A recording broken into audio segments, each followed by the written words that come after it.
자, 박근혜 청와대 촛불 시위 시작부터 계엄령을 검토했나? 뭐 희망 계획 문건이라는 게 나왔다는데요. 그거에 대한 시각. 그리고 조현천 전 기무사령관 잠잠한 속내는 무엇인지 두 가지 질문을 한꺼번에 답을 간단히 주시고 넘어가겠습니다. 오늘 앞에서 시간이 넘어갔네요. 박근혜 청와대 촛불 집회 초기부터 계엄 검토했나 하는 의심이 들게 하는 조사가 나온 겁니다. 2016년 9월 최순실 국정농단 게이트 의혹이 터지고 10월 24일 최순실 태블릿 PC의 첫 보도가 나갑니다. 그 다음날 1차 대국민 담화에서 일부 최순실의 도움을 받았어요. 이렇게 됐죠. 그리고 29일 퇴진 1차 촛불 집회가 있었고 10월에 청와대에서 희망 계획 문건을 작성했다. 이게 이번 합수부 조사에도 밝혀진 겁니다. 내용은 몰라요. 지금. 희망 계획 문건 작성이 됐는데 그게 계엄 문건 초안 아니냐? 이런 의혹이 생기는 겁니다.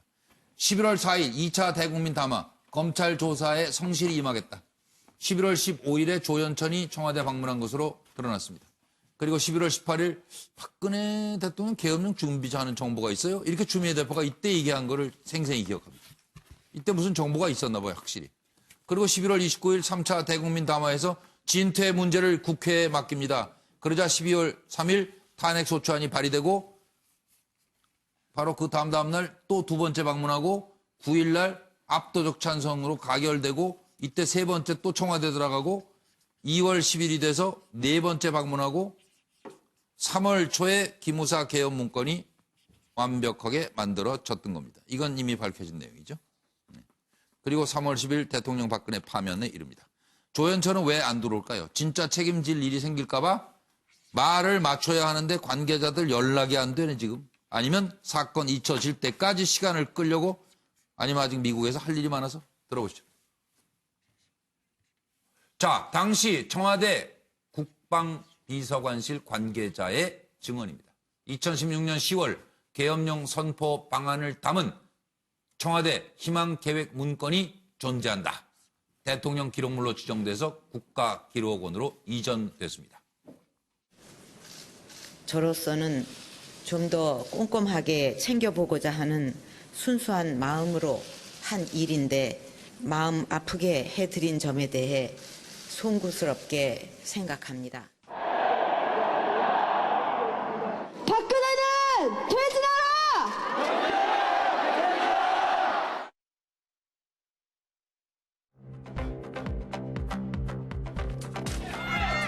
비선 수준을 해주셨는데 지금 심정에 대해 한 말씀 부탁드립니다. 한 말씀 하시죠! 대통령과 무슨 관계이십니까?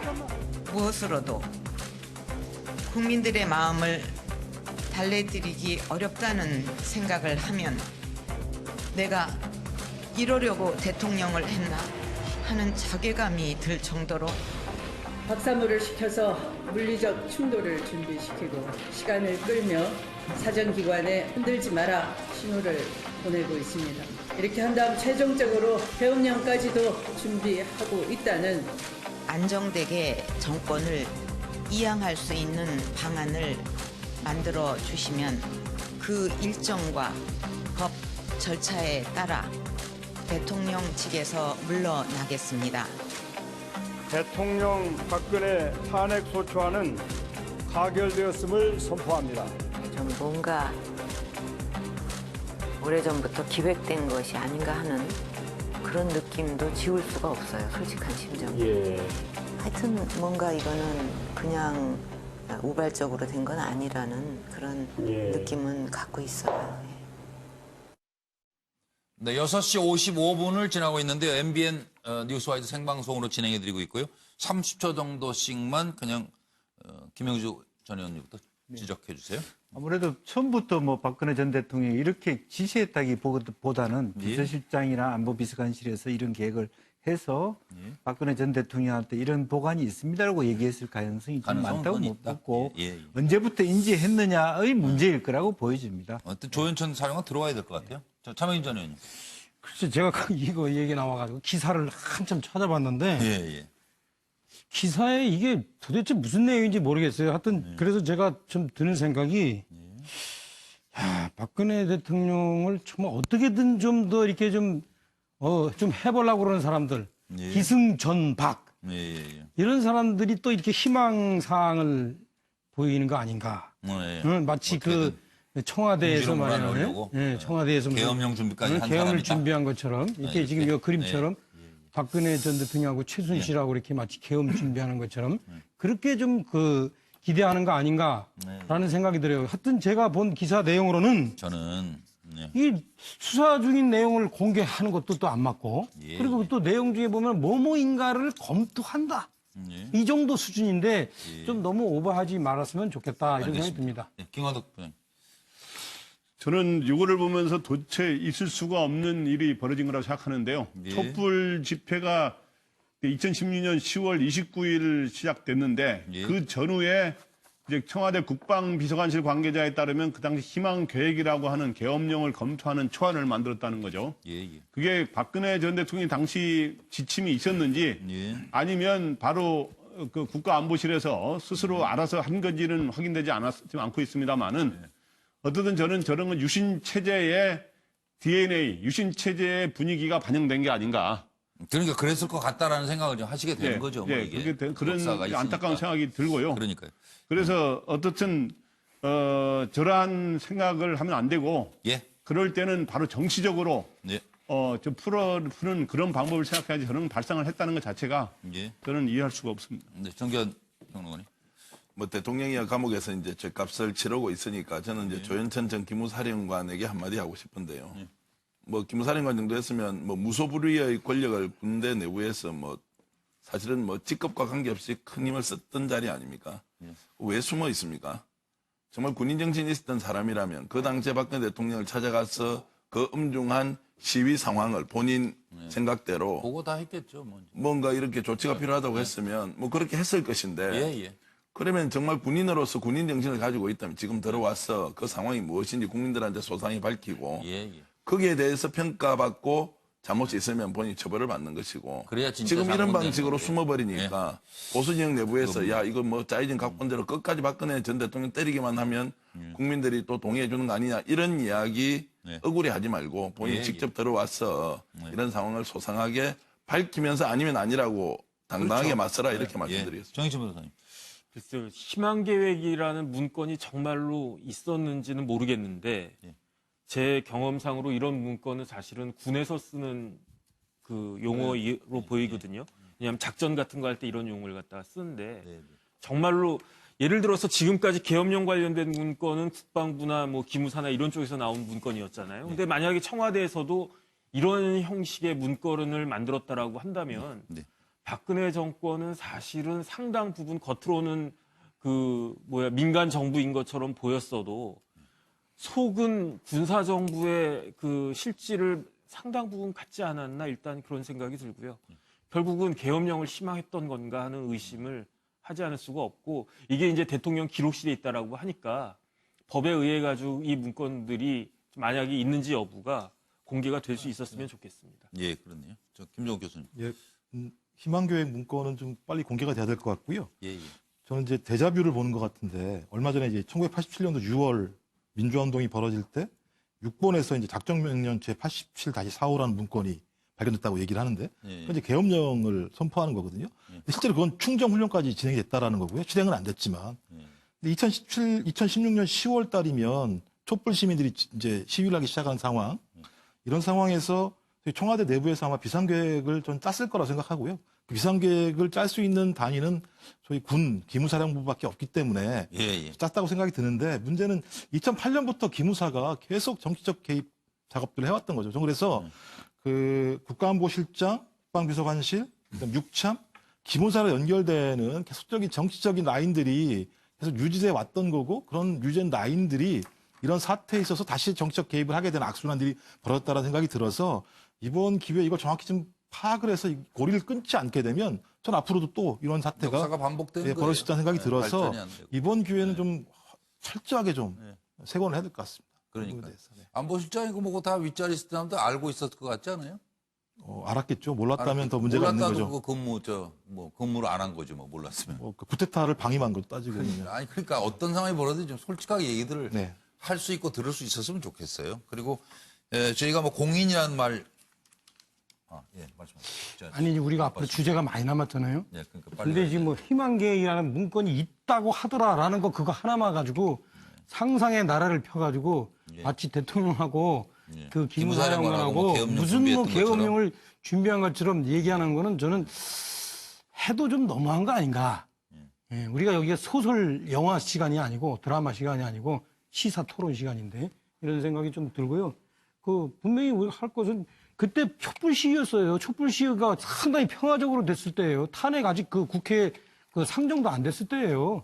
근데 무슨 그때에서 같이 대통령이 야 이거 한번 해보자 이렇게 하겠습니까? 그 좀 우리가 상식적으로 좀 생각합시다. 아니, 저는 대통령을 말씀드린 게 아니고요. 국가안보실장 이렇게 육군 라인들을 말씀을 드리는 거예요. 대통령에 대한 부분들은 아니 처음에는 뭐 내용이 밝혀졌으면 좋겠습니다 하고 시작하고서 점점 마치 그것을 기정사실하고 하는 본인의 합법의 교수님이 그렇게 하시면 되겠어요? 근데 지금 토론하는 게 시중에서 뭐 떠도는 소문을 가지고 얘기하는 것이 아니고 어쨌든 이제 합수단에서 이런 내용이 있다는 것을 밝혔으니까 이제 토론을 하는 것이니 전혀 근거 없는 내용을 정말 정보지 수준으로 얘기하는 것은 아니다. 이렇게 저는 좀 말씀드리고 싶습니다. 네, 그리고 다 어쨌든 생각들을 자유롭게 말씀하시니까 본인 생각만 얘기하세요. 그냥. 그리고 넘어가죠. 이제 공인 뭐 이런 얘기 하는데 또 법인이라는 것도 얘기하고 이런 말은 어떤 그 사람으로서의 책임을 다하라 이런 뜻이 담겨 있다고 볼 수 있죠. 그런데 함승이라는 이 사람은 정말 무책임의 극치를 보여주는 것 같습니다.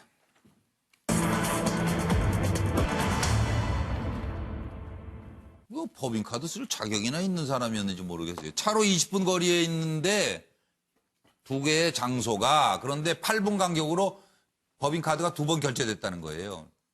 이렇게 바쁘게 일을 하셨어요, 그래? 그러니까 이거 뭐 이상하다 이거예요, 지금. 동해번쩍 서해번쩍 쓰인 함승희의 법인카드 용산구 한남동 11월 22일 오후 3시 5분. 요게 나중에 한 거네요. 요거부터 먼저네. 여기 서초구. 서초구에 들린 함 사장은 방배동에서 11월 22일 오후 2시 57분 카페에서 결제라고. 식사 후인가 봐요. 카페부터 간 거 보니까. 카페에서 결제하고 우당탕통탕 가가지고 용산구 한남동 오후 3시 5분에 도착해서 H호텔에서 후다닥 뚝딱 결제를 하고. 근데 이게 지금 차로 가면은 7.6km 한 20분은 걸린다는데요.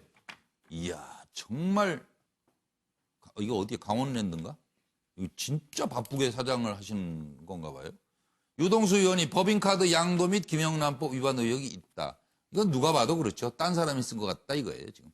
전화를 드려도 안 받네요. 전화 뭐 무수히 드리고 있는데 좀 전화 좀 받으세요. 카드 2개랍니다. 서울 서초, 강남 등에서 사용, 근무지인 강원도 결제는 단 한 건뿐인 8750A 카드가 있고 그러니까 이건 딴 사람이 쓴 것 같아요. 들고 다니면서. 그리고 6689 카드는 서울, 강원, 충북 등 전국 각지에서 사용된 것으로 밝혀졌습니다. 자동차로 20분 거리 8분 만에 결제가 가능한 까닭은 카드사 오류인가? 아니면 다 알면서 희한하게 그날은 길이 뻥 뚫려서 아니면 카드를 도난당해서인지 누굴 줬는지 들어보시죠. 여의도에서 100만 원 쓰고 난 다음에 40분 지나서 용산에 있는 그랜드 하얏트 호텔에 다시 31만 원을 또 결제해야 합니다. 그래서 이날 하루만 131만 원을 결제한 거죠. 법인카드로. 작년에도 마찬가지였어요. 작년에도 5월 달에 그때도 마치 일요일인데요. 그런데 강남 현대백화점에서 20만 원. 그날 2시에는 서초동 고급 양식당에서 28만 원. 그러니까 다 결제하고 난 다음에 여기서 특별 회의비로 지출한 것으로 회계 처리를 했죠. 아니 진짜 100번 양보해서 정말로 업무상 회의를 거기에서 했을 가능성은 없겠습니까? 그렇게 한다고 하더라도 했다고 이것이 예를 들어 그런 경우 있죠. 현대백화점 이런 것이 뭐 서초동 고급 양식당 이런 데서 11시에 하고 2시에 하고 특별 회의를 이렇게 한다는 것은 있을 수가 없죠. 그렇죠. 일요일에 또 그렇게 회의를 하는 경우는 없고요.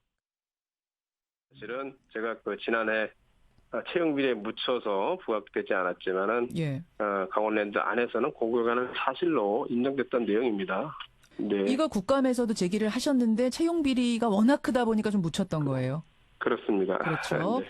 그래도 이제 가장 소극적으로 추산한 금액이 3년 동안 7천만 원 정도 되는 것으로 저희는 확인했습니다. 연도별로 하나씩만 이제 대표적으로 보면 2015년도에는 리츠칼튼 호텔에서 63만 원을 사용하고 나서는 2차례로 나눠가지고 카드 2개로 나눠서 계산합니다.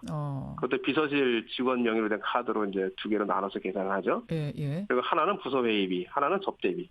2016년에도 여의도 63빌딩에서 100만 6천 원을 사용하고 난 다음 마찬가지로 예. 2개로 결제합니다. 카드 2개로. 그 나눠서 내는 건 왜 나눠서 결제하는 거예요? 뭐 너무 금액이나 많아서? 이런 부분이 있죠. 한도도 있고 또 직원들 명의로 하니까 이제 하나당 많이 몰리는 그런 것도 있으니까 아하. 그건 하나는 이제 특별 회의비, 하나는 부서 회의비 이렇게 나누기 위해서 나눠서 정리하기 위해서 2개 카드로 하는 거죠. 네, 이건 정기환 의원부터 지금 김관덕 부장 준비하셨네. 먼저 말씀해 예. 주시죠. 예. 보니까 카드가 함승희 전 사장이 여러 장을 갖고 다녔는데 네. 다른 카드가 8분 간격으로 하나는 방배동 카페에서 딱 쓰였고 예, 예. 8분 후에 한남동 한 뭐 호텔에서 딱 쓰였는데 네. 그렇게 그런 일이 있었어요.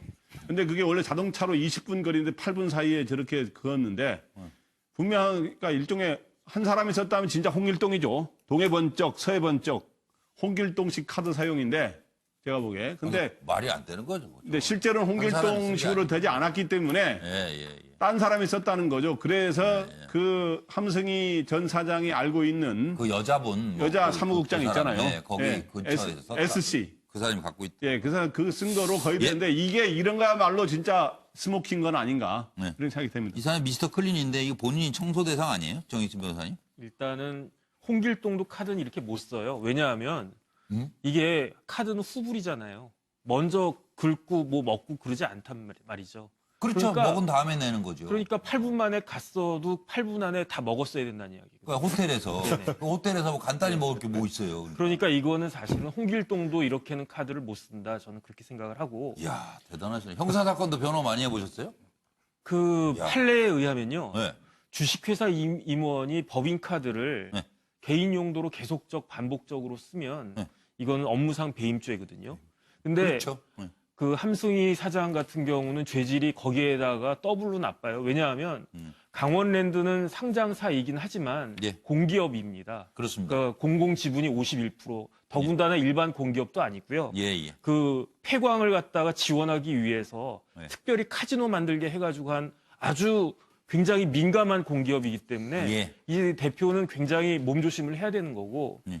두 번째 함승희 사장은 검사 출신이잖아요. 네. 그러니까 법조인이기 때문에 이런 식으로 카드를 사용한다라고 하면 업무상 배임죄가 된다는 것을 저보다도 더 잘할 거거든요.